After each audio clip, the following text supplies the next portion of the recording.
He slouched past. They think I'm a weirdo. This made no sense. Elliot was not a weirdo. He was a normal kid. A little pale, kind of skinny, lots of curly brown hair. Pretty normal. But Elliot did not feel normal. Not on his first day at a new school, on a field trip he was not prepared for, surrounded by kids he did not know. There were some empty seats in the back. One was next to a big boy with a shaved head, who smiled at him and then farted. Elliot would not be sitting there. There was a seat next to a girl who was digging in her nose like she'd lost something. Then she found it. Elliot would not be sitting there either. Finally, he saw a seat in the very last row, next to a girl who looked like the lead singer in a punk rock band. She wore a gray jean jacket and gray jeans and red high tops, and her hair was an explosion of black twists. The girl was rocking back and forth like she was listening to music, but there were no earphones in her ears. Punk rock Beethoven, Elliot thought. This one thinks she's a punk rock Beethoven. But at least she's not finding buried treasure up her nose or playing the tuba through her butt. He sat down next to her. She stopped rocking. "Hi," she said. "I'm Uchenna." "I'm Elliot. I'm new here." "Obvious," Elliot silently shouted at himself.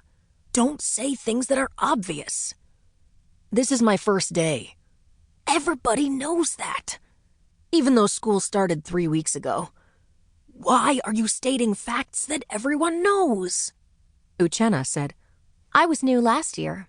I didn't start school till after Christmas." "You see, she knew—" "Wait, what?" Then Elliot said, "I thought I was the only person so horrendously unlucky to be forced to start a new school in the middle of the year." Uchenna threw her head back and laughed. "No," she said, "there's 2 of us."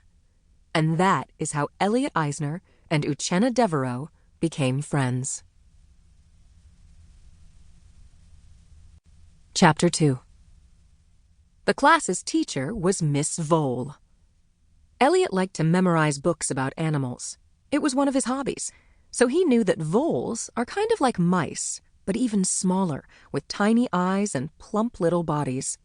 As Miss Vole stood up from her seat at the front of the bus, Elliot leaned over to Uchenna and whispered, "Isn't it weird that she looks just like her name?" Uchenna smiled. "I think about that all the time."